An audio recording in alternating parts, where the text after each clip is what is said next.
Hi there, Ifit Alice here, and here we are in Parsha Vayeira. And in this week's Parsha, we continue our storyline with Avraham and Sarah.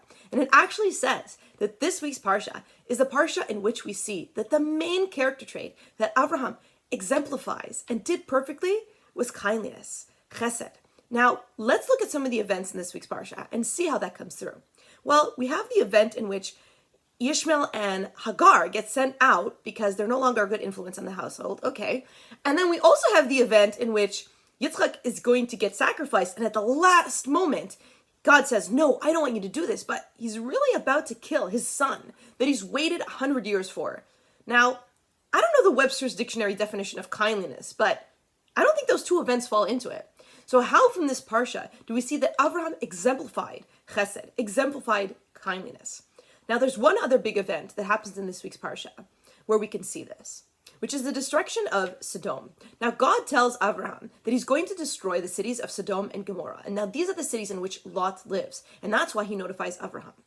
Now, Abraham goes into this weird bargaining deal with God in which he tries to pray and ask for the cities to be spared. Please, God, if there are a certain amount of righteous people there, will you save the city? Now, the real question is why does Abraham care? I mean, if you learn about the cities of Sodom and Gomorrah, they are so incredibly evil that I don't really miss them, and you shouldn't either. They were so horrible that it was illegal to have guests. And if for some reason they had a guest, if they were really, really tall, they'd put them in a small bed and cut off their arms and legs so they'd fit in the bed. And if they were really, really short, they would put them in a really tall bed and stretch their bodies so they would fit in it. And on top of that, if there was a homeless person that needed food, they were not allowed to give them. They had to just let them die. And if you did dare give a poor person food or money, you would be put to death. I mean, this was a horrible place in which it was ingrained in the laws of the place to be horrible. So why did Avraham daven for them? Why does Avraham care? Why does he pray for them to still be alive? I mean, who needs them? And this is where we see Avraham's chesed, Avraham's kindliness. These people of Sodom are horrible. They literally are everything that Avraham isn't. Avraham is a sweet, kindly, loving person who loves every single person and wants to change the world for the better. They want to change the world for the worst. They are completely the opposite. Yet Avraham says, I'm going to pray for them. Why? Because that's who I am.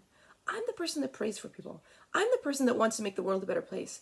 I'm the person that gives everybody a chance, no matter who they are. Avraham said, the people of Sodom are absolutely horrible, but that doesn't mean I should change who I am. I'm going to stay true to who I want to be, no matter who they are.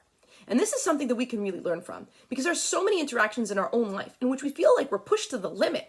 I had to yell because that person is ridiculous. I had to get mad because that's what they did. They pushed me and I had to do it. So many times in our life, we think we acted a certain way because we had to, because somebody did something first and we just were reacting. That person made me this way. There's so many crooks and people in this world that now I need to be a certain way. I need to be careful because those people are out there. When we change who we are because of the people out there, only we're the ones that are losing. But Avraham is the one who shows us that the world may be horrible and some people may be horrible, but you are not. And you shouldn't be. Don't let the world change you. You are constantly working on yourself and you're doing awesome and you're amazing. You stay true to that person. And when somebody pushes you to the limit, say, no, you're not going to make me somebody I don't want to be. You're not going to make me yell when I don't want to yell. And you're not going to make me upset when I don't want to be upset. I'm going to always strive to be the best version of me. And maybe I'll be a little bit like Abraham. Shabbat shalom.